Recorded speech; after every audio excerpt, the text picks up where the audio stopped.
Hello everyone, स्वागत है आपका हमारी एक नई वीडियो में। How are you? I hope you are all good. दोस्तों, आज की इस वीडियो में हम सीटेट के प्रीवियस ईयर क्वेश्चंस पेपर को सॉल्व करेंगे। जैसा कि आप सबको पता है कि सीटेट के एग्ज़ाम में previous year questions paper solve करना बहुत ही ज़्यादा इंपॉर्टेंट होता है। तो आज की इस वीडियो में जो हमारा पिछली बार ऑनलाइन बेस पर एग्ज़ाम हुआ था, उस एग्ज़ाम में जो 4 फरवरी को मॉर्निंग शिफ्ट में एग्ज़ाम हुआ था, उससे हम आज CTP के पोर्शन से 30 क्वेश्चन सॉल्व करेंगे। तो बिना देर किए चलते हैं क्वेश्चंस की तरफ। ये रहा हमारा पहला क्वेश्चन।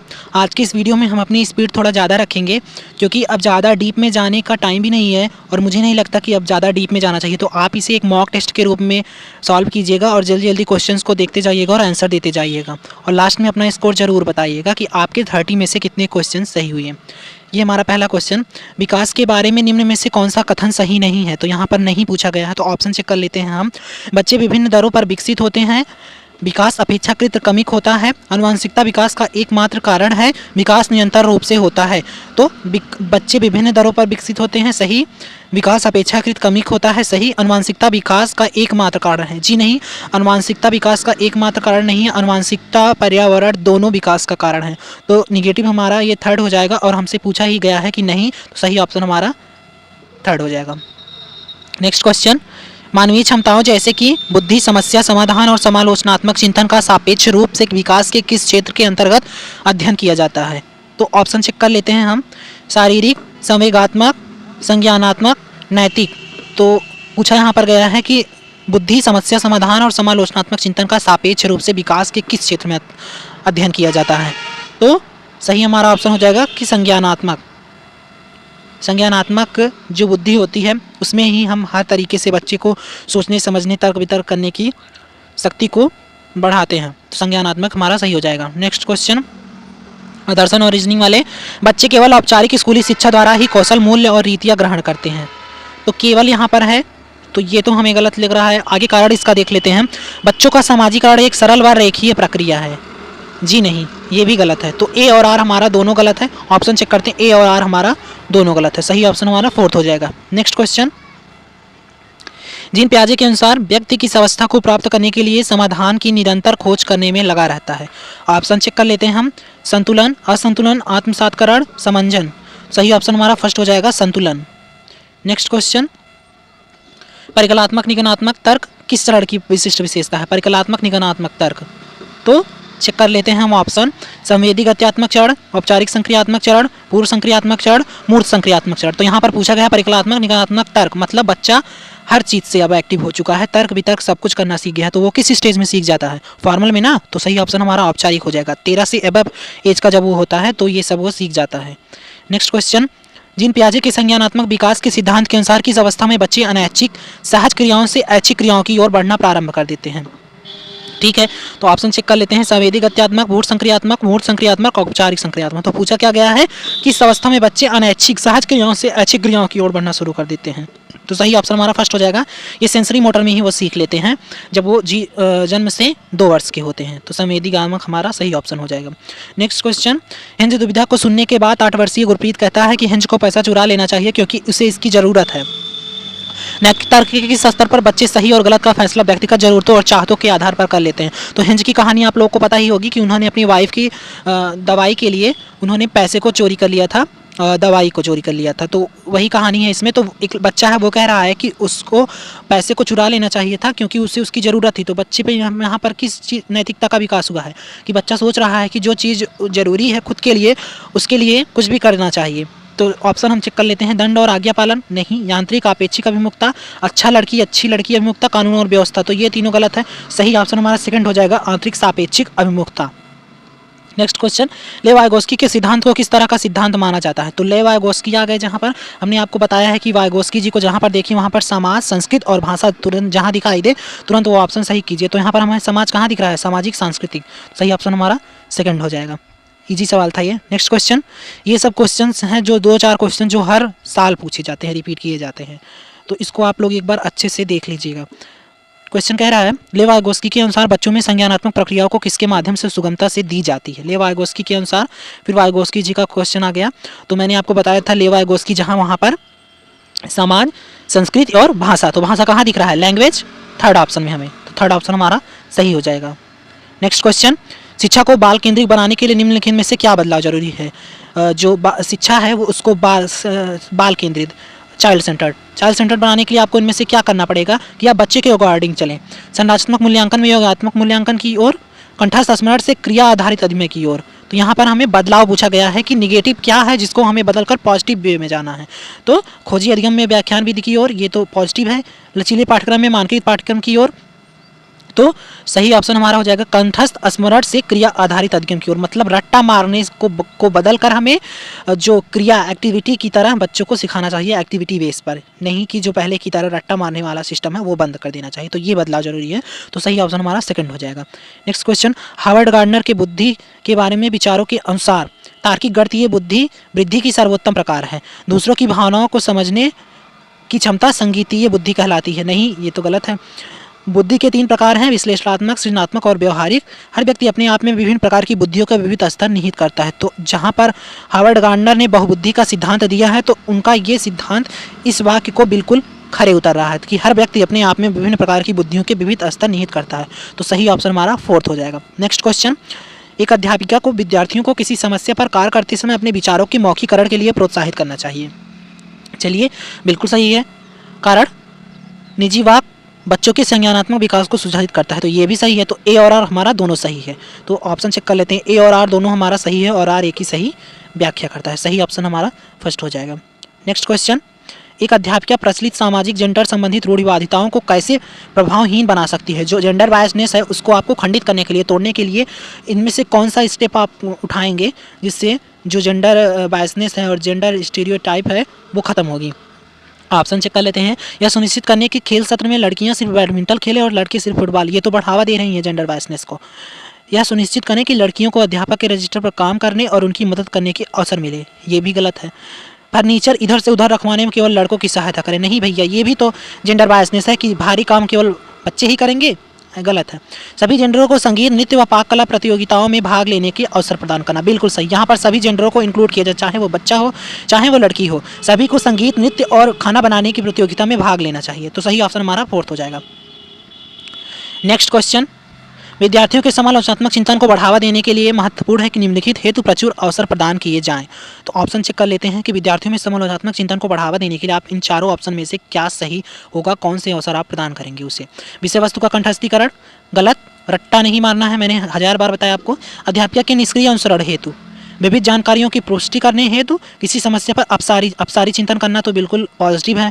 विविध जानकारियों की पुष्टि करनी होती है, ये भी पॉजिटिव है। अध्यापक के निष्क्रिय अनुसरण, ये निगेटिव है। तो सही ऑप्शन हमारा 3rd और 4th है। तो ऑप्शन चेक करते हैं 3rd और 4th, तो सही ऑप्शन हमारा 4th हो जाएगा। नेक्स्ट क्वेश्चन, एक संरचनावादी कक्षा में अध्यापिका किस पर जोर देती है। जो एक क्रिएटिविटी तरह के बच्चे जिस क्लास में है उसमें अगर आप एज ए टीचर हैं तो आप किस चीज़ पर जोर देंगे। तो ऑप्शन चेक कर लेते हैं। रचनात्मक मूल्यांकन, मानकीकृत मूल्यांकन, मानक संदर्भित मूल्यांकन, योगात्मक मूल्यांकन। मैंने आपको टैगवर्ड्स की वीडियो दी थी कल, तो वो आप जरूर देख लीजिएगा। देखिए यहाँ पर तीनों ऑप्शन में टैगवर्ड्स का उपयोग हुआ है, मानक और योगात्मक मूल्यांकन। तो ये तीनों निगेटिव हैं, तो निगेटिव सही नहीं होगा। तो सही ऑप्शन हमारा रचनात्मक मूल्यांकन। यहाँ पर बच्चे को क्रिएटिविटी करने के लिए ज़्यादा एक्टिव किया जा रहा है। तो सही ऑप्शन हमारा फर्स्ट हो जाएगा। नेक्स्ट क्वेश्चन, समावेशी शिक्षा के विविध जरियों के निष्कासन पर बल देती है। समावेशी डैश के विविध जरियों के निष्कासन पर बल देती है। ऑप्शन चेक कर लेते हैं हम। प्रस्तुतिकरण, अभिव्यक्ति, संलग्नता, भेदभाव। जो समावेशी शिक्षा है वो के विविध जरियों के निष्कासन पर बल देती है कि मतलब इस चीज़ को हमें निष्कासित कर देना चाहिए समावेशी शिक्षक से। तो यहाँ पर निष्कासन पूछ रहा है तो हमें इन चारों में निगेटिव कौन सा दिख रहा है, भेदभाव ना। तो सही ऑप्शन हमारा 4th हो जाएगा कि हमें समावेशी शिक्षा से भेदभाव को निष्कासित कर देना चाहिए। सही ऑप्शन हमारा लास्ट 4th हो जाएगा। नेक्स्ट क्वेश्चन, एक ऐसी कक्षा में जिसमें विविध सामाजिक आर्थिक परिवेशों से विद्यार्थी आते हैं, एक अध्यापक को क्या करना चाहिए। एक क्लासरूम है जिसमें विविधता प्रदर्शित हो रही है कि अलग अलग बैकग्राउंड से, अलग अलग मदर टंग से बच्चे आ रहे हैं, आपको उनको इंक्लूड करने के लिए क्या करना चाहिए, कौन सा स्टेप उठाना चाहिए। तो ऑप्शन चेक कर लेते हैं हमें। अधीनस्थ समूहों से संबंधित विद्यार्थियों के लिए कमतर अपेक्षाएं बनाना और कायम करना, निगेटिव। समावेशी भाषा जैसे कि हमारा विद्यालय हमारी कक्षा का इस्तेमाल करना, गलत। प्रबल समूहों से संबंधित विद्यार्थियों में अलगाव की भावना को बढ़ावा देना, बिल्कुल नहीं, अलगाव की भावना को हमें बढ़ावा नहीं देना है। अधीनस्थ समूहों में संबंधित विद्यार्थियों के बारे में रूढ़िवादी को बढ़ावा देना और रूढ़िवाद भय पैदा करना, तो ये भी बिल्कुल गलत है। सॉरी, समावेशी भाषा जैसे कि हमारा विद्यालय हमारी कक्षा का इस्तेमाल करना। मैंने ये ऑप्शन ठीक से देखा नहीं, तो समावेशी भाषा जैसे हमारा विद्यालय हमारी कक्षा, तो इस वर्ड का जब आप इस्तेमाल करेंगे तो बच्चे जो है सब आपस में इंटरेक्ट करके सीखना शुरू करेंगे, एक दूसरे में भाईचारा की भावना रखेंगे और जो अधिगम है उसको अच्छे से आगे ले जाएंगे। तो सही ऑप्शन हमारा सेकंड हो जाएगा। नेक्स्ट क्वेश्चन, दृष्टिबाधित विद्यार्थियों के सफल समावेशन के लिए अध्यापक को क्या करना चाहिए? कोई बच्चा है जो देख नहीं पाता, दृष्टिबाधित है, उसके लिए आप क्या करेंगे? अवधारणा की व्याख्या के लिए चित्रों का प्रयोग, अरे वो जब देख नहीं पाता तो चित्रों का प्रयोग करके आप क्या करेंगे? सभी प्रकार की लिखित सामग्री को मौखिक रूप से प्रस्तुत करना, विद्यार्थियों से बात करते समय हाथों का खूब इस्तेमाल करना, वो देख नहीं पाएगा आपके हाथ, तो आप हाथों का इस्तेमाल करिए या पैरों का इस्तेमाल करिए। भाई दिखाए जा रहे वीडियो के उपशीर्षक देखा जाना चाहिए, उपशीर्षक कैसे देख पाएगा, वो सबटाइटल कैसे देख पाएगा जब उसके पास आंखें ही नहीं है? तो सही ऑप्शन सभी प्रकार की लिखित सामग्री को मौखिक रूप में, जो हमारी लिखित सामग्री है उसको आप मौखिक रूप में बोलकर सुनाएंगे तो वो अच्छे से सीख सकेगा। तो सही ऑप्शन हमारा सेकंड हो जाएगा। नेक्स्ट क्वेश्चन, ध्यानाभाव एवं अतिसक्रियता विकार ADHD ग्रसित विद्यार्थियों के सफल समावेशन के लिए अध्यापक को क्या करना चाहिए? तो इसका मतलब आप समझ रहे हैं ना, स्वालीनता, परिवेश में व्यवधानों को अधिक कर देना चाहिए, अरे उसके लिए तो और आप समस्या बढ़ा देंगे। लंबे और जटिल प्रदत्त कार्य देने चाहिए, गलत। विद्यार्थियों को समय प्रबंधन और संगठनात्मक आदतों के विकास में सहायता करनी चाहिए। गैर लचीली विधि एवं दिनचर्या का इस्तेमाल करते हुए शिक्षण करना चाहिए। तो सही ऑप्शन हमारा क्या हो जाएगा? सही ऑप्शन हमारा हो जाएगा विद्यार्थियों को समय प्रबंधन और संगठनात्मक आदतों के विकास में सहायता करनी चाहिए, थर्ड ऑप्शन। नेक्स्ट क्वेश्चन, पठन वैकल्प सापेक्ष रूप से किस क्षेत्र में चुनौती पैदा करता है? पठन वैकल्प डिस्लेक्सिया, तो डिस्लेक्सिया किस चीज़ में चुनौती पैदा करेगा? लिखित विषय सामग्री में ना, कि बच्चा वहाँ पर पढ़ नहीं पाता है। सही ऑप्शन हमारा फर्स्ट हो जाएगा। इजी क्वेश्चन था ये। प्रभावशाली और अर्थपूर्ण अधिगम के लिए अध्यापक को किस प्रकार की शिक्षण शास्त्रीय प्रविधियों का इस्तेमाल करना चाहिए? जो प्रभावशाली और अर्थपूर्ण अधिगम तभी होगा जब अध्यापक इनमें से कौन सी पेडागॉजी का इस्तेमाल करेगा, शिक्षण शास्त्रीय विधियों का इस्तेमाल करेगा? सांस्कृतिक रूप से प्रासंगिक, मानकीकृत, परीक्षा केंद्रित, व्यवहारवादी। तो क्या हो जाएगा? जो एक प्रभावशाली और अर्थपूर्ण अधिगम है उसमें अगर आप एज ए टीचर हैं तो आप कौन सी शिक्षण शास्त्रीय विधियों का इस्तेमाल करेंगे जिससे कि बच्चे अच्छे से सीख सकेंगे? तो सांस्कृतिक रूप से प्रासंगिक मतलब कितने भी अलग अलग तरीके से बच्चे हैं सबको इंक्लूड करके और उनके दैनिक जीवन से जुड़ी चीज़ों को सिखाएंगे तब वो अच्छे से सीख पाएंगे। तो सही ऑप्शन हमारा फर्स्ट हो जाएगा। नेक्स्ट क्वेश्चन, राष्ट्रीय शिक्षा नीति NEP 2020 अधिगम के कौन से तरीकों पर बल देती है? देख लेते हैं। अनुभवात्मक अधिगम, डिजिटल अधिगम, वैज्ञानिक अधिगम, करके सीखना। तो NEP 2020 तो ये सब चीज़ों पर बल देती हैं। तो सही ऑप्शन हमारा हो जाएगा फर्स्ट, सेकेंड, थर्ड, फोर्थ। देख लेंगे option first, second, third, fourth. Next question, अध्यापकों को विद्यार्थियों के अधिगम युक्तियों के अर्जन को सहज सुगम करना चाहिए। निम्नलिखित में से कौन से तरीके का इस्तेमाल शिक्षार्थियों को अधिक कौशलीभूत बनने के लिए किया जाता है? ठीक है, ऑप्शन चेक कर लेते हैं हम। विद्यार्थियों को चिंतन के अभिसारी तरीकों के अवसर, अभिसारी नहीं, उनकी तो सोच सिकुड़ जाएगी फिर तो। विद्यार्थियों को अवास्तविक उद्देश्य और समय तालिका को बनाने में मदद करके, ये भी गलत। विद्यार्थियों में स्वयं से प्रश्न पूछना और स्व आकलन समुन्नत करना, यहाँ पर बच्चा सबसे ज़्यादा एक्टिव है कि वो प्रश्न को पूछेगा और खुद से ही स्व आकलन करेगा। तो CDP में बच्चा जहाँ पर सबसे ज़्यादा एक्टिव है वो ऑप्शन बिल्कुल सही होगा। तो सही ऑप्शन हमारा थर्ड हो जाएगा। नेक्स्ट क्वेश्चन, प्रभावशाली समस्या समाधान कारक होने के लिए अध्यापक को शिक्षार्थियों में किसके इस्तेमाल को हतोत्साहित करना चाहिए? यहाँ पर निगेटिव पूछा गया है कि किस चीज़ को आप हतोत्साहित करेंगे। तो ऑप्शन चेक कर लेते हैं। अनुक्रिया अनुबंधन, कलन विधि, अन्वेषण, समस्या अनुभान। तो ये तीनों तो पॉजिटिव है, इन तीनों को करने के लिए आप उनको मोटिवेट करेंगे। तो अनुक्रिया अनुबंधन जो है इसके लिए आप उनको मोटिवेट करेंगे और उसको करने के लिए मना करेंगे। तो सही ऑप्शन हमारा फर्स्ट हो जाएगा। नेक्स्ट क्वेश्चन, जल के स्रोतों के बारे में चर्चा करते हुए रानी उत्तर देती है कि नल और फव्वारा पानी के मुख्य स्रोत है। उसका उत्तर किसका प्रतिनिधित्व करता है? देख लेते हैं ऑप्शन।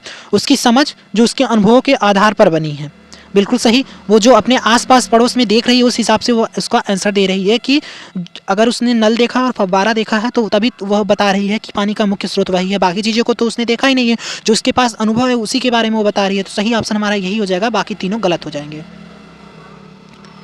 नेक्स्ट क्वेश्चन, निम्नलिखित में से कौन सा अधिसंज्ञानात्मक कौशलों का भाग नहीं है? तो यहाँ पर नहीं, एक बार क्वेश्चन आप लोग जरूर देख लिया करिए ठीक से।